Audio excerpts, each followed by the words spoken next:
Welcome to Behavioral Health Today, a podcast brought to you by the Triad Network. This podcast is designed to share trending topics occurring within the world and our communities and bring them a behavioral and mental health perspective. Welcome to Behavioral Health Today, a Triad production. I'm your host, Dr. Graham Taylor. With me today is Dr. Jeanne Stanley and Dr. Theo Burns. Jeanne is a licensed psychologist and is the founder and CEO of Watershed Counseling and Consultation. She also works as a national trainer and consultant. She's a published author and is a professor at the University of Pennsylvania's Graduate School of Education in their counseling program. Theo is a licensed psychologist and a professor in the graduate counseling program at the University of Southern California. He also maintains a private practice, is an author, trainer, speaker, and consultant. And he's a member on the California Association for Licensed Professional Clinical Counselors. Together, both Jeanne and Theo help in guiding students through the graduate school process from application to graduation. Jeanne, Theo, welcome to the show. It's so nice to have you here today. Thank you. Thanks for having us. Hey, I gave our listeners some information about you individually, but help us understand what brought you both together to do this graduate school counseling work in a shared way. Theo and I were fortunate enough to work together several years ago at the University of Pennsylvania Graduate School of Education. I used to direct the graduate program of counseling there, and then Theo took the position after me. So we were down ends of the hall, and we're just always running back and forth, trying to support students in any way possible. So he became an amazing colleague and a wonderful friend. So that kind of led to, hey, how can we help these students and graduate students come together? Theo, what was your thinking around that kind of partnership here or shared experience together? I think one of the things that happened in our time together was that Dr. Stanley and I did a lot of work in admissions, and we did a lot of work with students who were at various stages of the process. And we would often work with some students who had done really amazing pieces of their process. And then we worked with other applicants where we ended up using our interview as almost some career coaching, right, depending on what was happening in the world. And I think as a result of that and many conversations after some of these interviews, we began to see some best practices and some real needs about the process of applying for graduate school and mental health services. I think that's maybe a nice segue here, because I know that graduate school coaching, the work you guys do is designed to provide students, with the support and the structure and some strategies that you really work to tailor specifically to their needs in this process. Theo, go back over what you're talking about here. What were some of the needs that you were both seeing in students, considering graduate school that led you to kind of say, hey, we can maybe provide them with some guidance here and some help that maybe they don't know that they need? I think one of the biggest pieces that came up for both of us, and I'm sure Dr. Stanley will have some other thoughts as well, is that when students are applying, often students may not necessarily know exactly what they want or what they're looking for before they enter the process. And so folks may come, let's say, all the way up through an interview portion of their graduate school application process, not being really sure what they want and being distracted by language on websites or hearing certain things in programs and being able to regurgitate certain pieces, but not really knowing how to connect those pieces to who they are and what they want.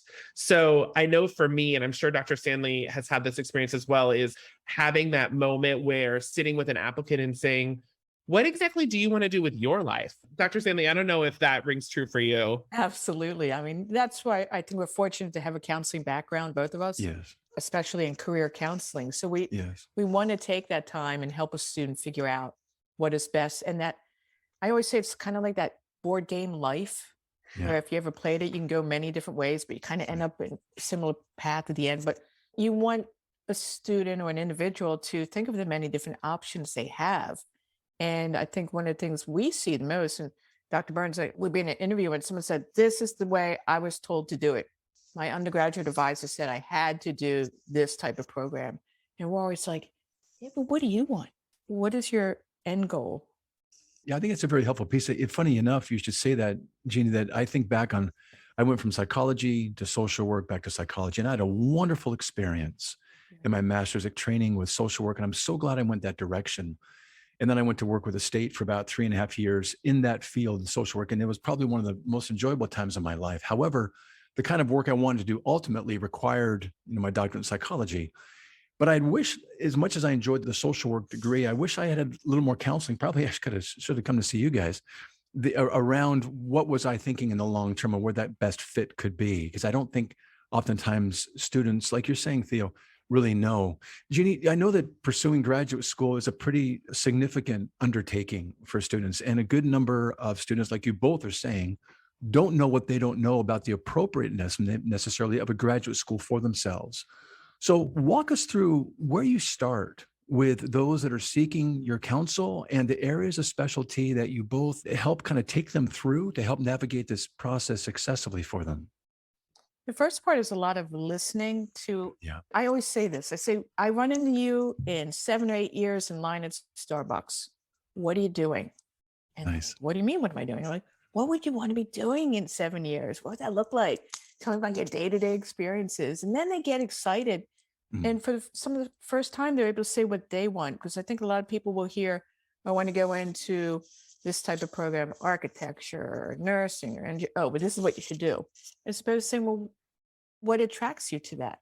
What specifically do you think would feel fulfilled every day, waking up and being like, I mean, Dr. Burns and I, we love our work. We actually get up excited to work. Yeah. And so we hope that for other people as well. But first and foremost is being open to getting them to open about what they want. I really like that. Theo was talking about how sometimes as you go through these graduate school sites and they're really good, but you kind of get lost on some of these things. You really don't even know. It sounds good and it looks good, but what does it actually mean? So you're talking both here, starting out almost with, what is your why in life? Simon Sinek talks a lot about that. The what and the how falls into place once you get the why clear. But a lot of times when we're going through this process, students are looking outside of themselves to see what might be good rather than doing what you guys are encouraging. Let's start within first. Let's do the within work before we do the between work with me and my graduate school, possibly. So let's do that within work first. And then when I get clear about that, and then looking outside sounds like it's going to have a little bit more focused direction. Theo, jump on that for me, would you? Yeah, I think as Dr. Stanley was kind of talking, one of the things that came up for me was just also thinking a little bit, the metaphor that I often use with clients is a grocery list. So when they're starting that process, what are the things on their list that they want in the next 4 to 5 years? And then really thinking a little bit about what parts of that list are non-negotiable, what parts of that list are flexible, and thinking a little bit about not only where graduate education falls in there, but also what parts of that list are specific to graduate education. So for example, I work with some students who say, based on who I am as a person and my sociocultural identities, a program that I would need to attend would need to be housed in a campus that had this type of student population or had these resources available to me. And we talk a little bit about, is that negotiable or not? Because if it's not, that's really important for you to know before you begin a process. We'll be right back after word from our sponsor.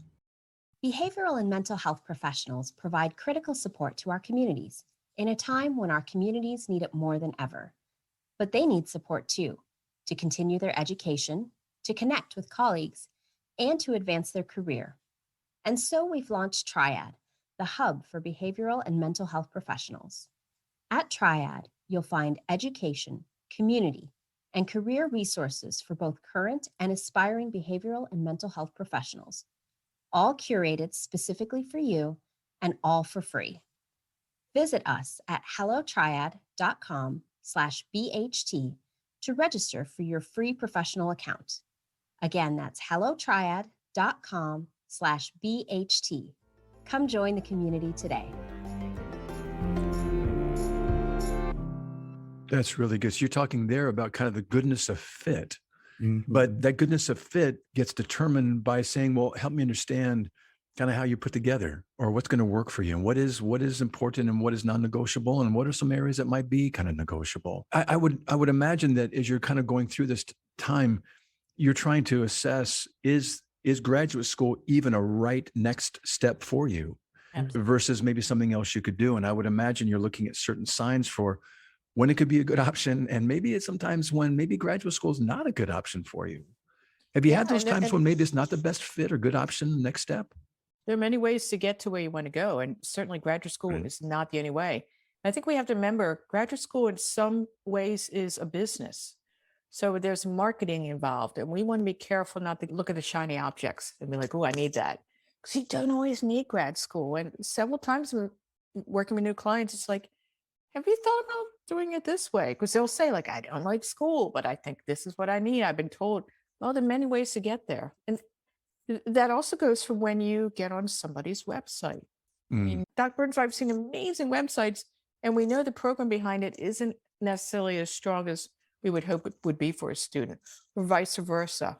But how often do students say, I have to go there? Did you see that website?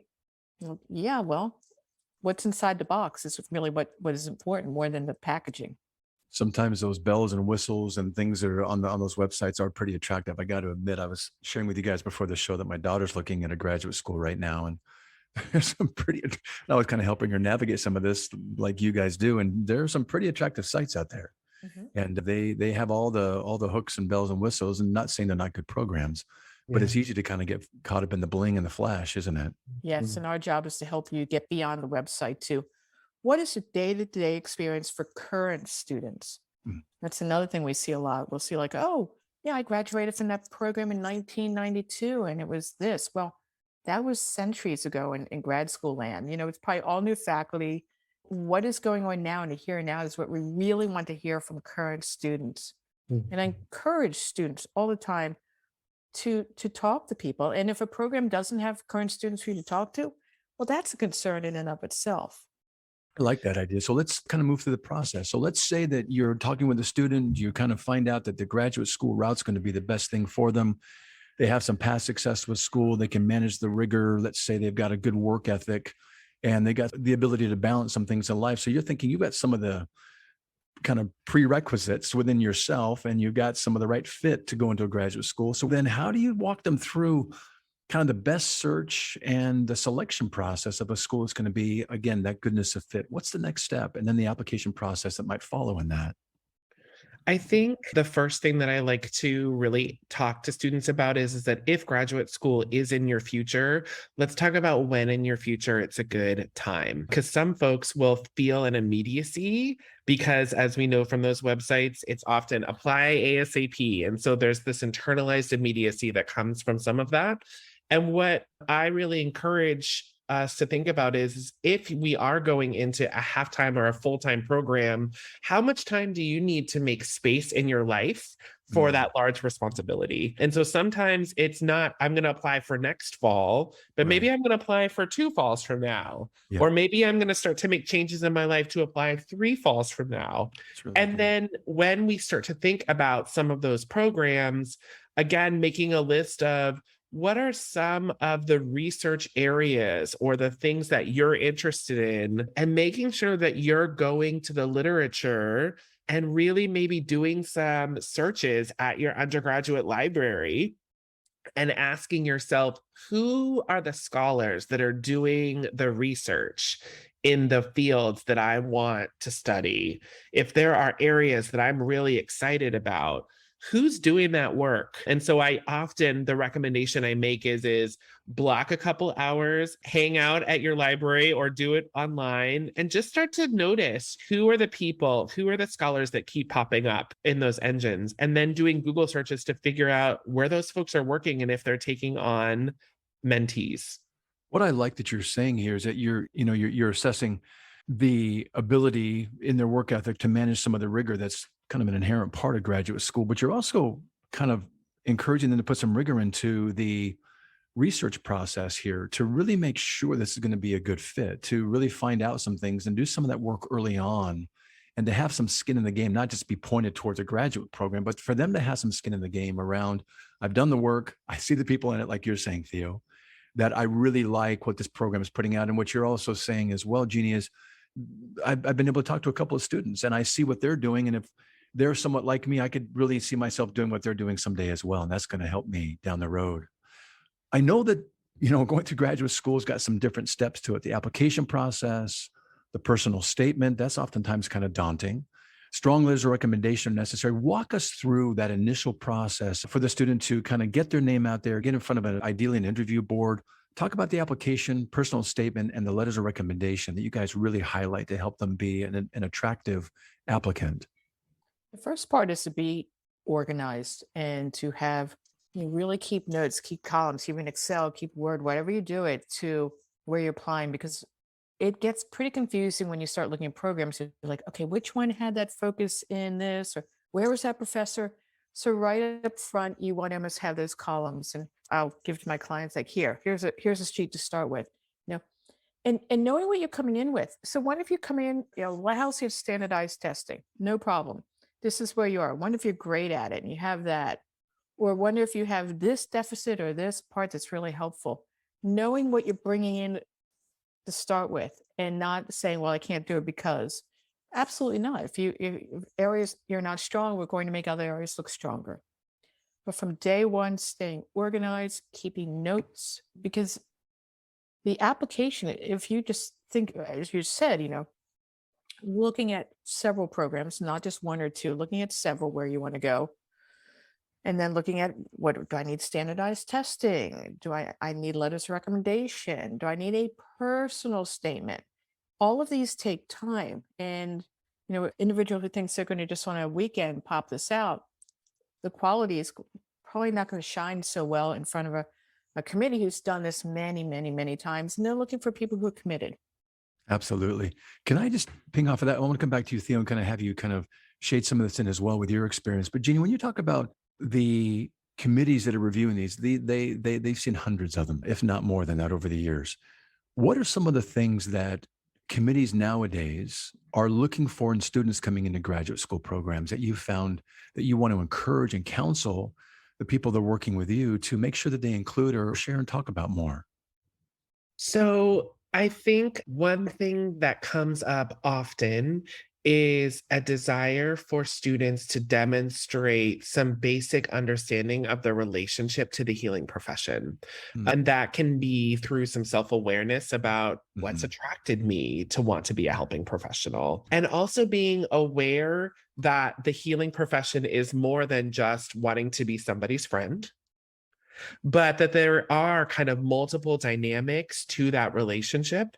Right. And that kind of comes through in individuals writing, let's say in a personal statement. It may come through in a letter of recommendation, through work experience, so that even if someone, let's say, has not had any experience in the helping profession, they have done some kind of self-reflection on what their relationship is to that profession and why they're interested, and also what might be some of the challenges. I know that's something that I look for, and that there has been some premeditated thought about what it might be like to enter that field.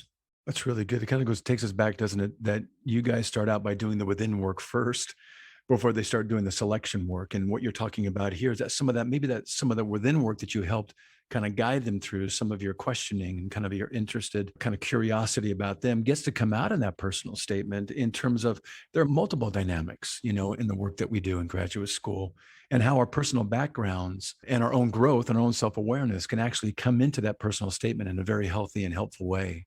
Jeanne, any other thoughts? That I know you've been doing this for a while as well, things you kind of see coming into that personal statement? Well, even before that, or in the personal statement, most programs are looking for people who did their homework. Yeah. It's not the best metaphor, but it's kind of like online dating. You would go out on a date, and if you came in and you didn't talk about yourself, or you just assumed you knew who that person was, and I have no questions for you at all, it's not going to work. We want to see people who put thought into, of all these different programs and all these different fields, why X university, why Y university. And the other thing many programs look for across, whether it's an MBA, nursing, medical, psychology, all of these, fine arts, they're looking for people who are authentic, who are there for, they really want this, not because the grandfather said they should do this, or not because, hey, what else do I do?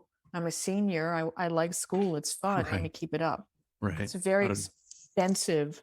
It's a lot of investment of time and money to kind of do this willy-nilly. So we want authentically, you want this. Yeah. I like that piece. I think that's what I'm envisioning you folks doing in your council work with them to make sure that they're doing all of that work so that comes across to those application committees and interviewers that are going to be seeing these folks. I know in a number of the programs, they also request letters of recommendation. How do you encourage folks to decide who's going to be my best recommender, the someone who knows me in a way that they can convey who I am so that the school can also get a sense of who I am? How do you help them decide that? This is my 10 o'clock client this morning. And grad school coaching is more coaching than therapy. I think that's an important distinction. It's a lot of helping the person figure out what they want, but then and also listening to what, keeping them on track, keeping it going. And the discussion this morning was, she had 3 people in mind, but 2 of them were pretty much the same person, and they only had her as a sophomore, and she'd grown so much. I'm like, who are the people now? Who are the people that challenge you? Who have seen you grow? She's like, well, I only got a B+ in that course. I said, that doesn't matter. Would they be able to say, yes, this person grew in their writing, in their analytical skills? Absolutely. That's who you want. And I can't see the importance of asking a person, Dr. Burns, can you write me a letter? But Dr. Burns, can you write me a strong letter of recommendation? A letter versus a strong letter, a night and day. And some people are too nice and be like, yeah, I'll write the letter. And we'll get these kind of mediocre letters back. And I think that's more danger or damage than a letter that says, here where their strengths, here's where they still need growth. I like that. That goes back to what you guys were saying. The interviewers want people to be authentic. They don't have to come in as ready-made professionals already. Why would they be coming into a program? Professors, interviewers, all these things they want to say, hey, is this person coming in a way that they're going to be malleable, that they're going to be interested, they're going to be engaged, they're going to be committed, and we want to help them be shaped in the field that we're going to be teaching them. So they don't have to be ready-made already. We want to help them, but they have to have some of the qualities and characteristics that are going to make them good graduate students. And I love this idea of saying who has watched you grow, and who might also in a letter of recommendation say, hey, this is what this person's potential is, and here's where they need to grow. It's not that they're already there yet. And to be honest and authentic in that way, that can be really helpful, can't it? Absolutely. I mean, you don't go to grad school because you know it. You go because you want to learn. Right. And that's one of the, we kind of have to help clients dial into that pretty early on. Yeah. No, you do. You want to make it clear what areas you want, but that you're open to learning. Yeah. And if an individual is a closed system, admissions committees pick that up pretty quickly, and that's not very attractive to them. Hello, folks. Pardon the interruption, but we will continue this discussion on our next show. I want to thank our guests, Dr. Jeanne Stanley and Dr. Theo Burns, for coming on our show today. For more information on Jeanne Stanley and Watershed Services, please visit www.watershedservices.biz. For more information on Theo Burns, please visit theoburnspphd.com. And lastly, I want to thank our listeners for tuning in today, and we'll look forward to seeing you next time on Behavioral Health Today. We appreciate all the support from our community, and if you like our show, one of the best ways you can support it is by giving us a 5-star rating and leaving a review. Behavioral Health Today is a podcast part of the Tribe Network, all rights reserved.